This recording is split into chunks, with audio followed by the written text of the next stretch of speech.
다니엘서 9장 말씀 중에서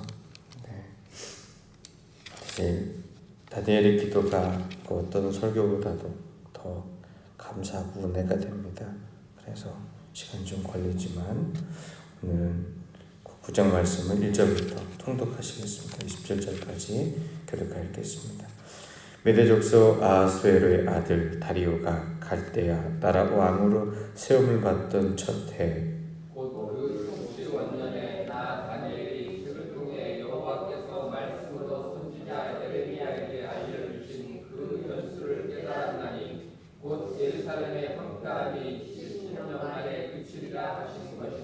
내가 금식하며 베옷을 입고 죄를 덮어 쓰고 주 하나님께 기도하며 간구하기를 결심하고 내 하나님 여호와께 기도하며 자복하여 이르기를 크시고 두려워할 주 하나님 주를 사랑하고 주의 계명을 지키는 자를 위하여 언약을 지키시고 그에게 인자를 베푸시는 이시여 우리는 이미 범죄하여 배역하며 행악하며 반역하여 주의 법도와 규를 떠났사오며 우리가 또 주의 종 선지자들이 주의 이름으로 우리 왕들과 우리의 고관과 조상들과 온 국민에게 말씀한 것들을 지지 아니하였나이다. 주여 공의는 주께로 돌아가고 수치는 우리 얼굴로 돌아오미 오늘과 같아서 유다 사람들과 예루살렘 거민들과 이스라엘이 가까운 곳에 있는 자들이나 먼 곳에 있는 자들이 다 주께서 쫓아내신 각국에서 수치를 당하였사오니 이는 그들이 주께 죄를 범하였나이다. 주여 주가 우리에게 돌아오고 우리의 왕들과 우리의 고관과 조상들에게 돌아온 것은 우리가 주께 범죄하였음이니이다. 주 우리 하나님께는 긍휼과 용서하심이 있사오니 이는 우리가 주께 패역했음이오며 우리 하나님 여호와의 목소리를 듣지 아니하며 여호와께서 그의 종 선지자들에게 부탁하여 우리 앞에 세우신 율법을 행하지 아니하였음이니이다. 온 이스라엘이 주의 율법을 범하고 치우쳐 가서 주의 목소리를 듣지 아니하였으므로 이 저주가 우리에게 내렸으되 곧 하나님의 종 모세의 율법에 기록된 맹세대로 되었사오니 이는 우리가 주께 범죄하였음이니이다. 주께서 그 재앙을 우리에게 내리사 우리와 및 우리를 재판하던 재판관을 쳐서 하실 말씀을 이루셨사오니 온 천하의 예루살렘에서 일어난 일 같은 것이 없나이다. 모세의 율법에 기록된 대로 이 모든 재앙이 이미 우리에게 내렸사오나 우리는 우리의 죄악을 떠나고 주의 진리를 깨달아 우리 하나님 여호와의 얼굴을 기쁘게 하지 아니하였나이다. 그러므로 여호와께서 이 재앙을 간직하여 두셨다가 우리에게 내리게 하셨사오니 우리 하나님 여호와께서 행하시는 모든 일이 공의로우시나 우리가 그 목소리를 듣지 아니하였음이니이다. 강한 손으로 주의 백성을 애굽 땅에서 인도하여 내시고 오늘과 같이 명성을 얻으신 우리 주 하나님이여 우리는 범죄하였고 악을 행하였나이다. 주여 사옵나니 주는 주의 공의를 따라 주의 분노를 주의 성 예루살렘 주의 거룩한 산에서 떠나게 하옵소서. 이는 우리의 죄와 우리 조상들의 죄악으로 말미암아 예루살렘과 주의 백성이 산에 있는 자들에게 수치를 당함이니이다. 그러하온 주 우리 하나님이여 지금 주의 종의 기도와 간구를 들으시고 주를 위하여 주의 얼굴 빛을 주의 황폐한 성소에 비추시옵소서. 나의 하나님이여 귀를 기울여 들으시며 눈을 떠서 우리의 황폐한 상황과 주의 이름으로 일컫는 성을 보옵소서. 우리가 주 앞에 간구하옵는 것은 우리의 공의를 의지하여 하는 것이 아니요 주의 큰 긍휼을 의지하여 함이니이다. 주여 들으소서. 주여 용서하소서. 주여 귀를 기울이시고 행하소서. 지체하지 마옵소서. 나의 하나님이여 주 자신을 위하여 하시옵소서. 이는 주의 성과 주의 백성이 주의 이름으로 일컫는 바 됨이니이다. 내가 이같이 말하여 기도하며 내 죄와 내 백성 이스라엘의 죄를 자복하고 내 하나님의 거룩한 산을 위하여 내 하나님 여호와 앞에 간구할 때 곧 내가 기도할 때 이전에 환상 중에 본 그 사람 가브리엘이 빨리 나라와 저녁 제사를 드릴 때 즈음에 내게 이르더니 내게 가르치며 내게 말하여 이르되 다니엘아 곧 내가 기도를 시작할 즈음에 명령이 내렸으므로 이제 내게 알리러 왔느니라. 너는 크게 은총을 입은 자라. 그런즉 너는 이 일을 생각하고 그 환상을 깨달을지니라. 내 백성과 내 거룩한 성을 위하여 이들은 이래를 기한으로 정하였나니 허물이 그치며 죄가 끝나며 죄악이 용서되며 영원한 의가 드러나며 항상과 예언이 응하며 또 지극히 거룩한 이가 기름 부음을 받으리라.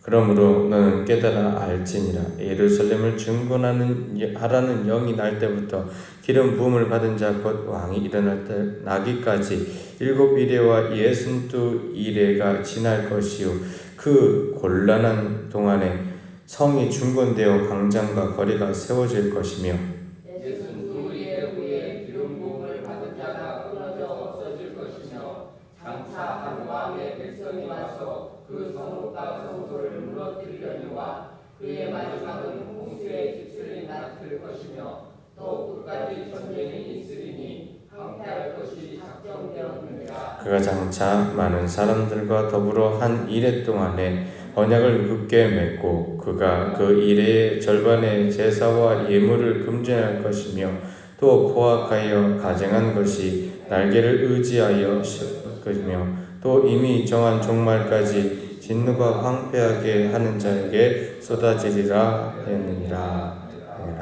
아멘. 좀 덥습니다. 에어컨을 켜주시면 감사하겠습니다. 오늘 말씀 속에 있는 이 다니엘의 기도는 사실 우리가 다른 거는 잘 모르더라도 19절 말씀은 매번 들으셨죠. 주여 삼자 하는 원리가 사실 오늘 말씀에 있는 대로 주여 들으소서, 주여 용서하소서, 주여 귀를 기울이시고 행하소서, 지체하지 마옵소서 라고 우리가 고백하는 이 말씀을 통하여서 우리는 근간을 삼고서 기도를 합니다. 사실 우리의 작은 일들을 기억하고 또 하나님과 고백하는 것도 좋은 일이지만 하나님께서 우리에게 때때로 시대적 사명을 가지고 기도할 수 있게 하실 때가 있습니다. 오늘 다니엘도 사실은 여러 가지 그가 갖고 있는 경무 가운데 있을 수밖에 없습니다. 특별히 오늘 말씀에 보면 아하스웨로와 그 다음에 다리오 왕이 그 왕으로 세워졌을 그때 그에게 맡겨진 일이 얼마나 많이 있었겠습니까? 그를 통치자로 삼았고 또 제국을 다스릴 수 있는 사람으로 세워졌기 때문에 그는 결단코 그냥 한가한 사람은 아니었습니다. 근데 오늘 말씀 속에 재미난 것이 2절 말씀을 보면 나 다니엘이 책을 통하여 라고 얘기를 하고 있습니다. 그것은 예레미야의 말씀이었습니다. 예레미야의 말씀이 무엇이었습니까? 이스라엘이 굳건하다라고 여겨졌을 때 그 유다 땅이 절대로 무너지지 않는 하나님께서 약속하신 땅이라고 사람들이 이야기하고 다른 선지자들이 이야기할 때 아니다. 이 땅은 곧 멸망할 것이다. 멸망할 것이다. 그리고 70회를 거두어 다시금 그 황폐한 땅에서 주의 전이 세워질 것이다 라는 말씀이었습니다. 우리는 성경 말씀을 읽을 때에 이 말씀 속에 있는 글과 하나님의 목소리에 대하여 그냥 내가 원하는 대로, 내가 편한 대로 생각할 수도 있습니다. 그러나 시대를 관통하며 하나님께서 우리에게 주신 능력과 권능이라는 것을 깨달으면 이것이 단순하게 글자와 이야기가 아니라 하나님께서 우리에게 기도할 내용이요 응답하실 사건이라는 것을 깨닫게 됩니다. 성경학자들이요 믿음이 참 좋으면 좋은데 그렇지 않은 사람들이 꽤 많이 있습니다. 어디든 공부만 열심히 하는 것이 문제가 될 때가 있어요. 그러다 보니까 흔히 주르라고 이야기하는 성경학자들은 이 말씀에 대하여 믿지 못하고 그대로 따르지 못할 때가 얼마나 많은지 모릅니다. 이렇게 생각을 하는 겁니다. 성경 말씀 사실 다니엘서를 가만히 읽어보면 이 다니엘서에 나와 있는 이야기가 세계 역사 가운데 되어졌던 일들에 대하여 비유적으로 너무나 완벽하게 설명을 하고 있는 구절이 한두 구절이 아닙니다. 말 그대로 예수님께서 이 땅 가운데 오시기까지 그리고 그 후에 세계까지 남방왕 북방왕 이야기를 들어가며 하나하나의 왕들을 대입해 보면 그대로 맞아떨어지는 모습을 봅니다. 그래서 어떻게 말씀을 보냐면 이 다니엘서는 나중에 시간이 다 흐르고 지나서 누군가 적은 내용이다 라고 얘기를 해요. 당연히 저자가 다니엘이 될 수가 없겠죠. 그런데 믿음의 눈으로 바라보면 이 말씀 속에 되어진 것이 하나님께서 역사적으로 채우시고 함께 하실 일이 얼마나 굳건하고 완전한지에 대하여 우리에게 다 표현하고 있다라는 사실입니다. 어떻게 생각하십니까? 믿음의 눈을 가지고서 주의 말씀을 바라보며 하나님께서 다니엘에게 알려주신 것이 그대로 성취되고 역사가 되어지는 사건이라고 보시겠습니까? 아니면 사람들의 의견과 생각에 따라서 무언가를 맞춰본 후대의 기록이라고 생각하시겠습니까? 결론을 말씀드리면 역사적으로 증명된 것은 아무것도 없습니다. 마치 우리의 삶의 자리 가운데에서 진화론과 창조론이라고 하는 그 세상의 기원에 대하여 그것이 증명된 것이 아니라 믿음을 가지고 바라봐야 되는 두 가지 이론처럼 말입니다. 그런데 우리의 눈과 시각이 어디 있느냐에 따라 하나님이 하시는 일을 그대로 볼 수 있는 시각이 있는 반면 아니면 사람의 이야기들로 치부하고 그 가운데에서 그냥 문화적인 흔적 그 이상도 그 이하도 건질 수 없는 것이 또한 사람들의 모습입니다. 마찬가지입니다. 다니엘이라고 달랐을까요?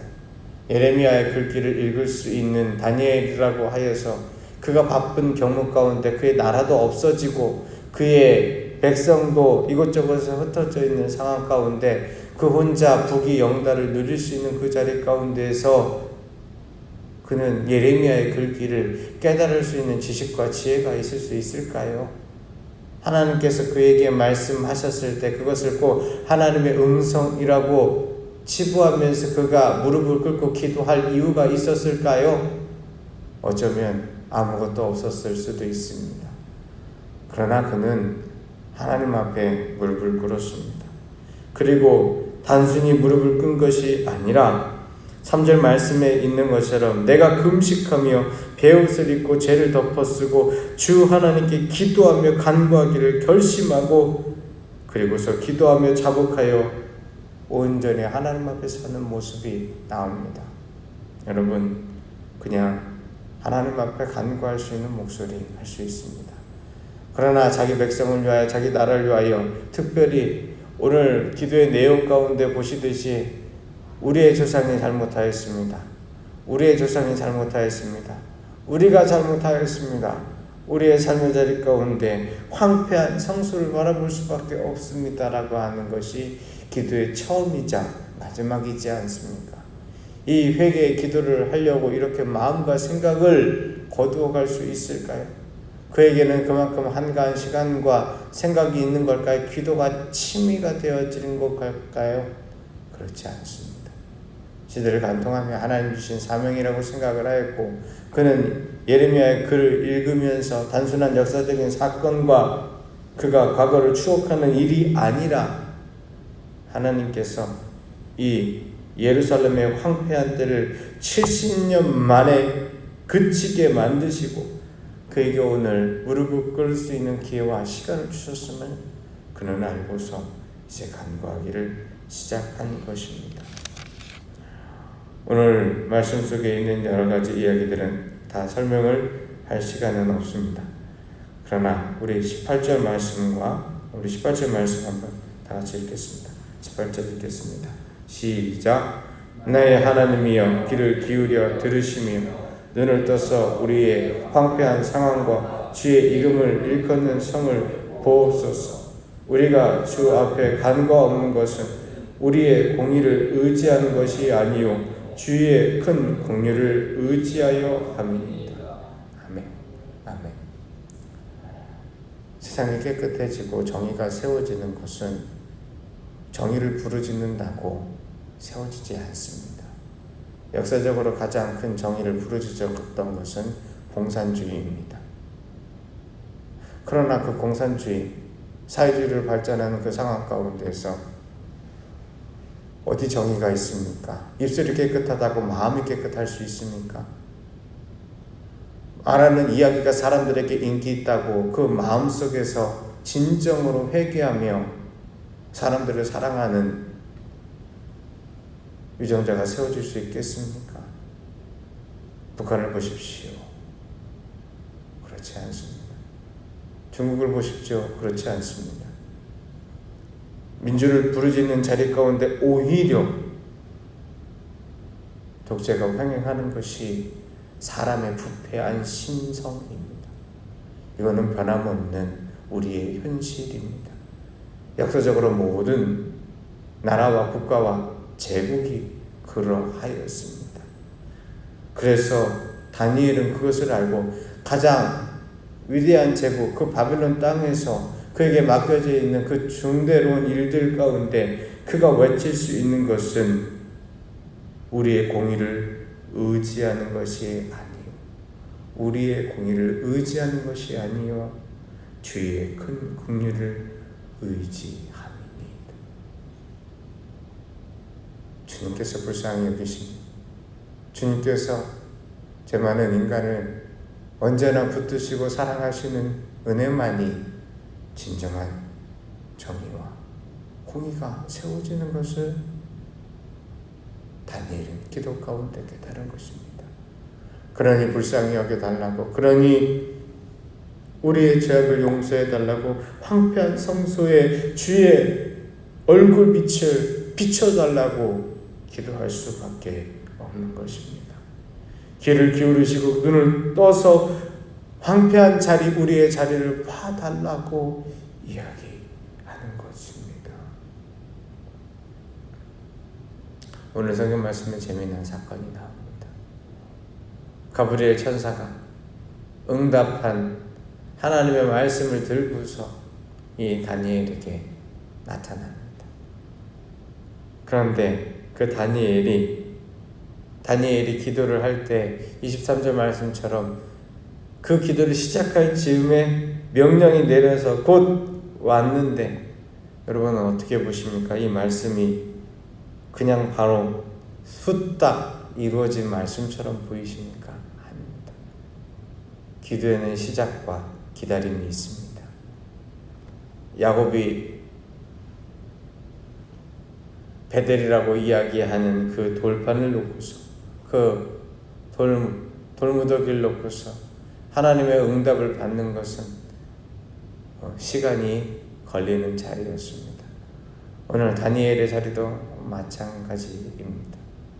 물론 하나님께서 응답하시는 것이 무슨 그렇게 시간이 걸려야 되냐라고 생각할지 모르지만, 사실은 그 기도의 시간들을 통하여, 그리고 기다림의 시간을 통하여 하나님이 하시는 것을 목도하며 하나님이 세워주시는 것을 기대할 수 있는 것입니다. 그렇지 않으면 내가 하는 것으로 착각합니다. 그렇지 않으면 우리가 하는 것으로 착각할 때가 있습니다. 그러나 하나님이 기다리게 하시는 그 시간을 통하여 우리는 주님 앞에 자복하고 회개하며, 그리고 주님이 응답하시는 그 순간 주의 교회가 세워지고 주의 가정이 세워지고 주님이 허락하시는 하나님의 나라가 이루어져 가는 것입니다. 오늘 이 자리에도 시간을 정하여 기도하시는 심령 가운데 하나님께서 응답하신 줄 믿습니다. 기도하십니다. 주여 감사합니다. 이 아침을 주셨사오니 주여 자복하고 회개합니다. 시대의 징조와 자리를 바라보며 하나님 앞에 하나님 허락하신 때와 기한을 깨달아가게 하여 주시며 그리고 믿음의 눈을 가지고 하나님 앞에 우리 연약한 자리를 고백하며 주께서 허락하시는 심령과 마음이 되게 하시되 주의 큰 긍휼을 의지할 수 있는 믿음의 자녀로 아버지 앞에 기도하는 기쁨이 넘치게 하여 주시옵소서. 주께 감사드리오며 예수님의 이름으로 기도드립니다. 아멘. 하늘에 계신 우리 아버지, 아버지의 이름을 거룩하게 하시며 아버지의 나라가 오게 하시며 아버지의 뜻이 하늘에서와 같이 땅에서도 이루어지게 하소서. 오늘 우리에게 일용할 양식을 주시고 우리가 우리에게 잘못한 사람을 용서해 준 것 같이 우리 죄를 용서하여 주시고 우리를 시험에 빠지지 않게 하시고 악에서 구하소서. 나라와 권능과 영광이 영원히 아버지의 것입니다. 아멘. 기도하시겠습니다.